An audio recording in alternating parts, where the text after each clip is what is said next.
Hello, everyone, and welcome back to the K Show. Today, we're talking about mindless marketing versus thought leadership. How many of us push out marketing content just for the sake of being able to say that we're marketing, quote unquote? I was guilty of this for years until I realized it just wasn't working. It also wasn't fun, and it took a lot of freaking time. Now, the stuff that I posted on social media or sent in my mass emails or published on my blog felt overused and generic. Like everyone else was already talking about it anyway. And the reason I was doing all of that is because I had not become a thought leader yet. To be a thought leader, you don't need to hold political office. You don't even need to be an influencer.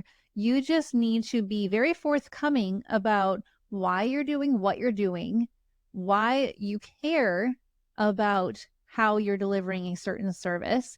And if you see things in your industry that you're like, man, why do they keep doing it this way? I don't do it that way because it does not work. Kind of like how I am with social media. Like I'm very vocal about it.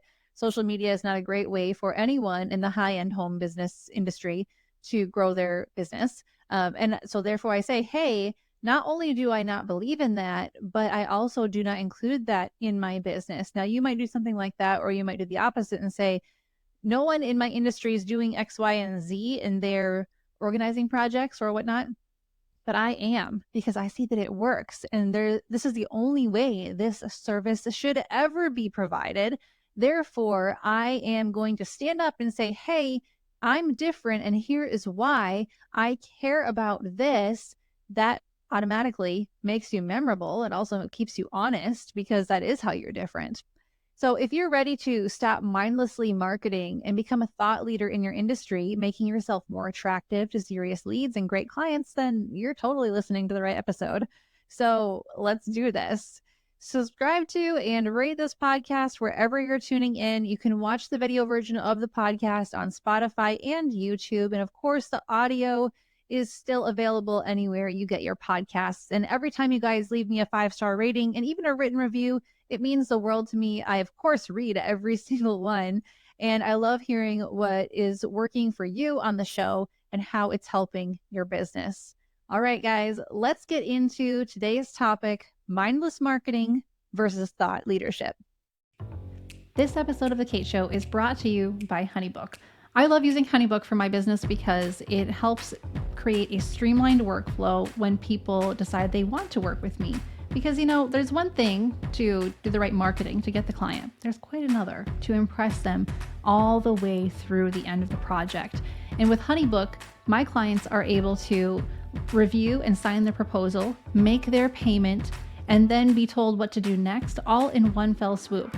I've set up automations that remind them when they need to send me certain assets so that their website project can go off without a hitch.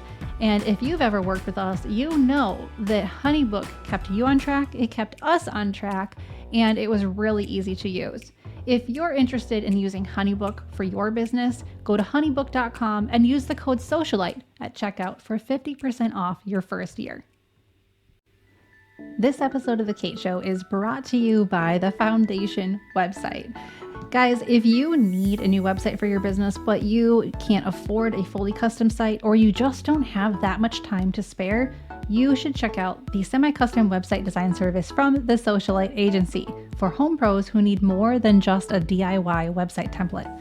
How many times have you purchased a website template only to never use it or get stuck because you don't know how to complete it? You don't know how to connect all the things. And well, doesn't that end up being a waste of money? It does. That's why the Foundation website exists. If you want a professional to set up your website, handle your on-site SEO, optimize your images, and write your copy, and you want to maintain full control over that website moving forward, this website is for you. You'll be able to see what's included and what's not included by heading over to katethesocialite.com, and under the services page, click on semi-custom website design. Every great build begins with a solid foundation, and we've made it easy. You'll be able to learn exactly how the process works, why we have a 10 business day turnaround, and why we can keep the fees so darn affordable with no ongoing fees to us whatsoever. The cool thing is, and the thing that a lot of our clients appreciate, is that when you get our website, whether it's fully custom or semi-custom like this one, We are available to help make updates to your site. We only charge you when you actually need an update made, which means that months, years might go by. You don't have to pay us a dime. But when you're ready for help, we're there to help you. Head over to katethesocialite.com and look under the services tab to get the website your business deserves. All right, to start, let's go over some examples of mindless marketing so that maybe you can recognize some of your own activities that might fall in that category. The first thing is creating marketing content without correlating it to your offerings or without offering any sort of personal insights. So it's okay to talk about something in your marketing that actually has nothing to do with your business if instead you're sharing something personal, because you are the best marketing asset your business has. So an example of this, I recently, as in like 2 months ago, sent out an email detailing how my husband and 2 children, who are 2 and almost 5, were in a car accident. It happened the first week of April. We had a very bad snowstorm here in Wisconsin. Spring blizzards are probably the worst because it was raining and then it all of a sudden turned to snow, which means we had a layer of ice under the snow. And long story short, my family was in an accident. I was at home working. I never, ever want to get a phone call like that again, by the way, where my husband's like, we were in an accident. And I'm like, no, you weren't. You're just kidding. And then I hear the kids screaming in the background and I realize, oh, he's not kidding. Okay. Like I get goosebumps just talking about it. Oof. Thank God everyone was fine. Like we had some minor whiplash going on. My Jeep that he was driving was totaled, but it's okay because material things can be replaced. My little family cannot. And I cried for days after this happened. Like I just randomly would burst into tears. Usually at the end of the day when I got the kids into bed, I was about to go hop in the shower, finally alone. And I was just like, oh my goodness, I almost lost my entire family. It's so scary how not in control I am over life, as though we have any semblance of control over life. No, we don't. God does. And I sent out that story in an email newsletter. Did it have anything to do with marketing? Not really, but there was an important truth that I could correlate back into it. Control what you can control, and then you have to let the rest go. My family could have had something terrible happen to them that day. Like, I don't even want to verbalize what could have happened, but trust me, my mind has gone there many times because it was terrifying.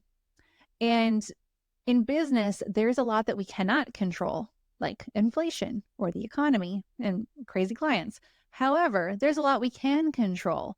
And in the email newsletter I sent out, I correlated it back to, if you're ready to control the few things in your business that you can control, marketing is one of them. So let's talk. But that wasn't like the main point. That did become the call to action. But the main point of it was to really just share my own humanity with the thousands of people who are in my mailing list. And the responses, of course, were very thoughtful and it made an impact. It also did result in people, reaching out, because we all have that same feeling. It's very human of like, I wish I could control this, but I can't. And there's nothing less empowering than thinking everything's outside of our control, but also there is nothing less empowering than thinking everything's within our control, that we just have to manifest it into existence. That's a load of nonsense. We can't control those things, but we can control a certain set of things. So all of that to say, I use thought leadership in a personal and intimate way. I didn't always do that. I didn't always feel comfortable doing that. And you will know, like you'll have that gut instinct of, should I share this or should I not share this? Like, for example, if you're in the middle of an ugly divorce, first of all, my condolences to you. That sounds terrible. Don't share that. Like, you're still going through it. But if you are able to come out the other side of it and be like, hey, here is the greater life lesson that I learned because of this hard thing I went through. And here's how I actually help people with that in my business, through whatever service you offer. For example, as a professional organizer who used to struggle a lot with time management, you think, well, how can those things be correlated? Well, it's easier to manage your time when your space is organized, you can find everything that you need. Your kids know where to find things you need. It takes less time to get out the door. You can share that time in your life when you struggled with time management or money management or thought management, and then take that all the way to the finish line of, and now I help people manage their spaces, which helps them manage their mind, their time, and even their money, because now they're not buying multiples of things because now they know what they have. You can correlate things back. And when you become a thought leader and you have the confidence that is required to share personal things, because there is a level of confidence required for that, you will find that you are more memorable. You'll find that people connect with you on a deeper level. They don't just see you as that interior designer, that stager. They see you as, oh, that's the designer that beat cancer. Oh, that's the stager who lost her spouse and has become so strong. And so like I admire her so much. I mean, like these are like different stories from my own clients. I'm so inspired by you guys. And if you were to reach a point where you felt comfortable sharing your stories, it would make you a thought leader, and it would be a beautiful thing. That goes along with point number 2. If you're not sharing your face in your photos or your videos, you're not going to be a thought leader, because people don't even know who you are. The first time they see you might be the really tiny, grainy, outdated picture of you on your about page on your website, or it might be when you show up in person for that consultation or whatever you're doing in their space. That's not okay. Right now, we have the beautiful ability to help people know, like, and trust us long before we actually meet them. How many of you, in listening to or watching this podcast, feel like you already know me? Well, I've heard from plenty of you over the years that you do feel like you know me. You feel very familiar with my philosophy on things. And when I talk to you guys on the phone or on a video call, we chat like friends, because even though I don't know you, I'm very familiar with your kind, with the entrepreneur in the home industry who's trying to create a lifestyle business and who often also has a family to think about. Like that's my ideal client right there. And you guys feel seen, heard, and understood because of that. So it really goes a long way to make sure that you are showing up. You are the CEO. There is no replacement for you. So you need to show up in photos and videos and whatever content that's being produced for your company. The third thing that is an example of mindless marketing is relying too heavily on Canva graphics. Okay, guys, I love a good Canva graphic. I love Canva in general. It's so cool. However, if you are putting out marketing content and it's really not photos of your work, it's not photos of you or your team, it's not even stock photos that would be good representations of your work, and it's just graphic after graphic, you need to hit the pause button, because that's not doing anything for your business. It's not hurting it and it's not helping it. So take a step back from Canva and realize that the simplest marketing is often the most effective. Kind of like how the simplest answer is often the real answer. I believe that's called Occam's razor, isn't it? I don't know. Anyway, the whole point of it is when you start to complicate things, you lose people. So if you've got complicated Canva graphics that you or your VA is spending hours creating, putting out on your website, your socials, whatever, how is that helping you? You might have cute little quotable things, but your face would be better. You on camera saying that quotable thing would be best. All right, you get where I'm going with this. Okay, number 4, another example of mindless marketing is running paid advertising like Facebook ads, Instagram ads, Google ads, without first determining how your ideal client makes buying decisions. How many people make a buying decision based off a social media ad when it's not just a retail product? Now, we make buying decisions for retail products all the time based on advertising. But when it comes to having someone come in our home and organize a space, remodel the kitchen, stage our home so that we can sell it and move on, like anything like that, that's costing, tens of thousands of dollars, you need a lot more than just an ad. And you also have to understand that your ad is going to be competing with tons of other ads. And that's not the best place to be selling a custom high-end service. So that's one thing to keep in mind. Now, the other thing kind of tags along with that, operating without a marketing plan where none of your marketing efforts connect to each other or have a consistent flow is an example of mindless marketing.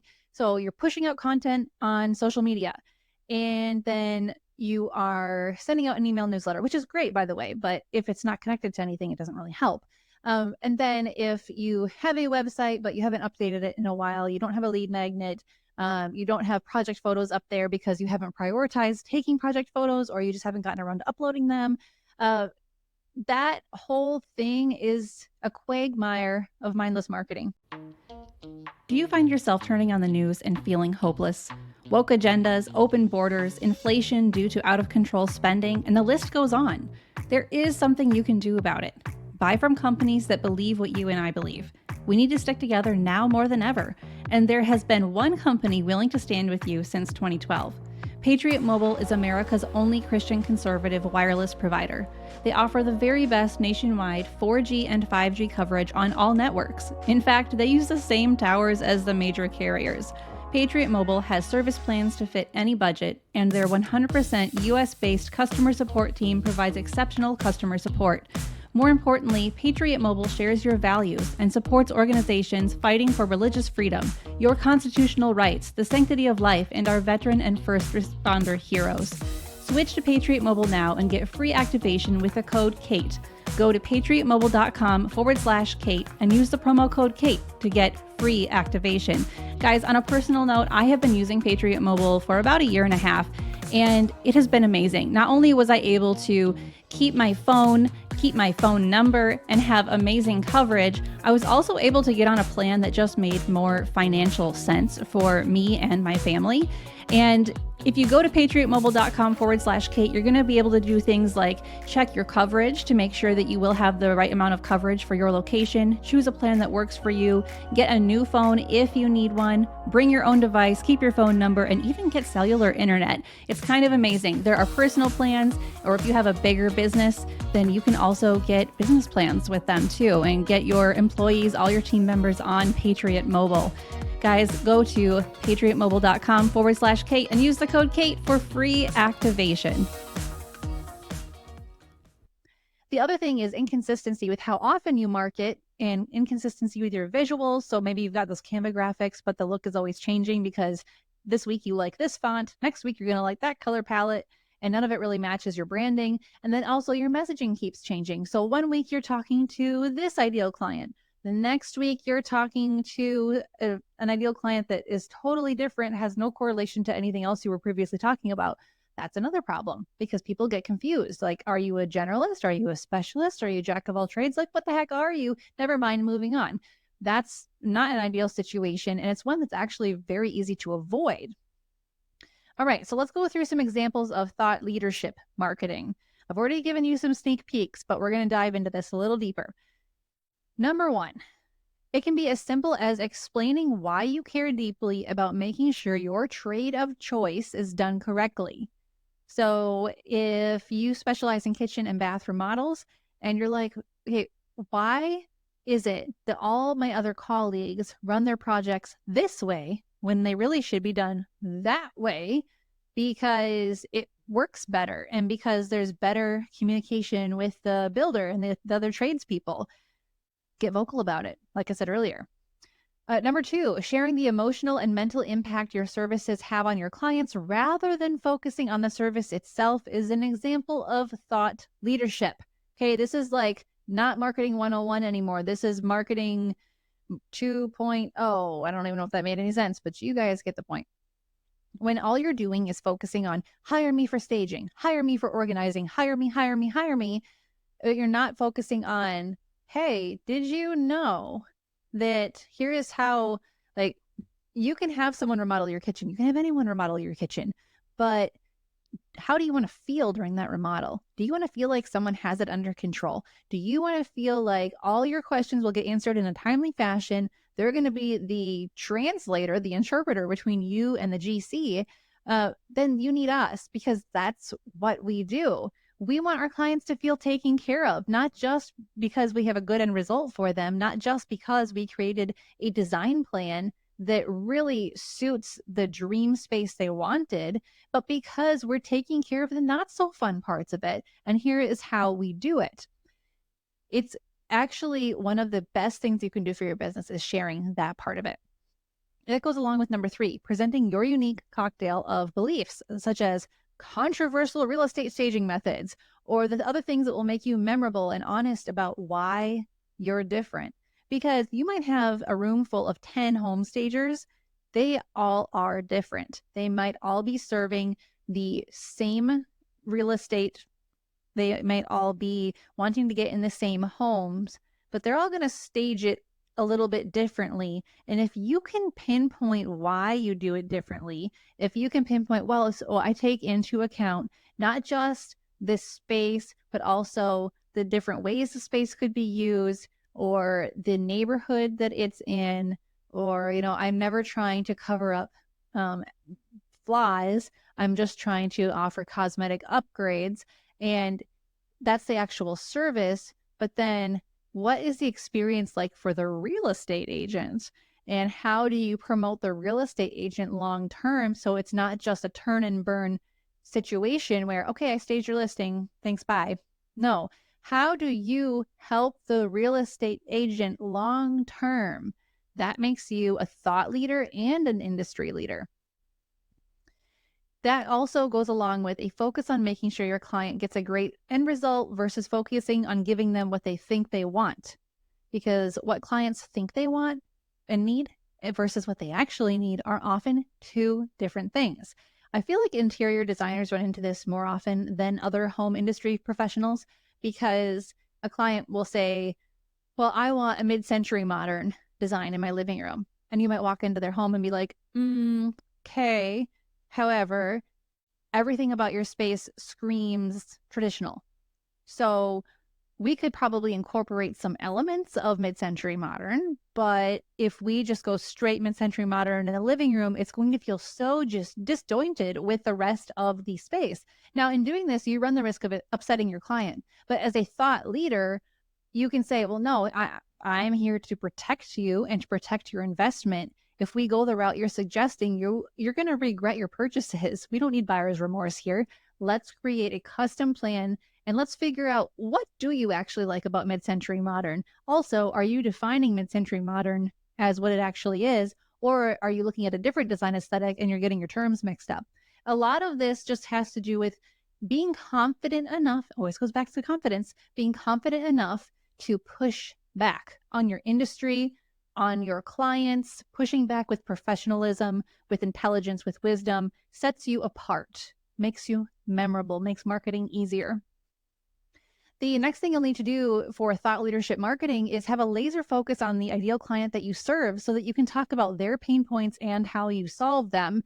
It will be absolutely impossible for you to have effective marketing or talk about someone's pain points if you haven't detailed who they are.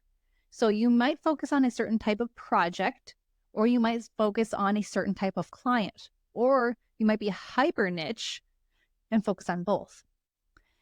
The next thing you'll need to do is limit where and how you market your business, and then be consistent in those few areas. I'm going to give you an example, myself. So I run a completely online business. You guys know this. I do not have a physical location, so I am not pinpointing my marketing strategy to any certain geographic area, but I'm focused on the demographics.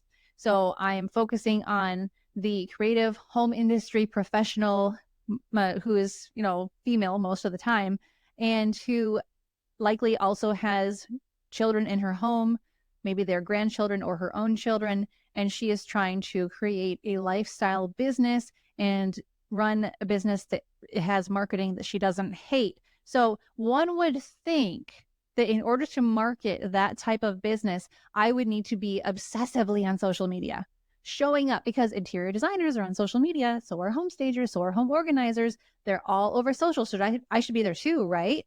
Well, I'm not. I post maybe once a week on social media. That's just not how you guys make your buying decisions. You make buying decisions based on referrals and based on who's already been helpful to you. So like this podcast is where a lot of you find me and end up working with my agency. And if I'm only marketing myself in a few different ways. So the podcast and my email newsletter, and then strategic partnerships with various other people in the industry, various other influencers, you might call them. Um, that's like the three key ways that I market my business. And that's it. I don't do paid advertising. I haven't done paid advertising in years. And I really don't do social media. I instead focus on those other three things, and I do them consistently and strategically. And I actually am able to get better results that way. You can do the same thing. If I, as an online business owner, don't need social media, nor do you. If I, as an online business owner, do not need paid advertising, nor do you. Now, is it wrong to use those things? No, not at all. But you have to be sensible about how you're using them. They should fit into the greater sales funnel that you have set up. And that is why less marketing is often better and more effective. So if you're like, okay, well, what's the bare minimum marketing I should be doing to help my business become successful and grow? I'll tell you, you should be sending out a monthly newsletter. So it could be bi-monthly, meaning like 2 times a month versus just once, but no more than that. That'll start to irritate people. The next thing you should do is make sure the SEO of your website is up to speed, which means you might need a website refresh or a partial refresh. And it means you should be blogging maybe once a month too. Blogging is not for everyone, because if your clients tend to not be on the Google machine, it may not be as important, but it's becoming more important for more and more people. So that's why I always include that. But also having a way to capture people's contact information on your website if they're not quite ready to fill out the contact form or book a call with you is also another essential thing. That's called a lead magnet. You might have people enter their email address to get access to a video that you've created, kind of like this one, or you might have them get access to some audio or an ebook, but all of that has strategy behind it too. It shouldn't be too long. It shouldn't be too generic. It should be helpful and valuable. Really, if you are staying in touch, because marketing is a relationship, so you just stay in touch with them via email once or twice a month. You have a way to attract new people into your list, and you also focus on your SEO. You have solid marketing. And then on top of that, you also add in the relationship element with your colleagues. So how can you partner with other people in your industry who serve the same ideal client you do without being your competitor? That will grow your business more than anything, because word of mouth referral is still the best, most effective, also the oldest form of marketing out there. And you also have to keep in mind, if someone is referring people to you through a Facebook group, that is not a social media lead. That is a word of mouth referral lead. If somebody is on Instagram and they DM you and they say, yeah, so-and-so told me about you, I just thought I'd DM you here, that's also not a social media lead, because they did not find out about you and learn to trust you through your social. They found out about you through another person. So it's very important to pinpoint the origin of your leads so you can see what is working and what is not. And it's important for you to limit where you market so that you can track all of this and so that you can do those few things well and consistently. All right, guys, until next time, keep your marketing simple, your message clear, and I will talk to you soon.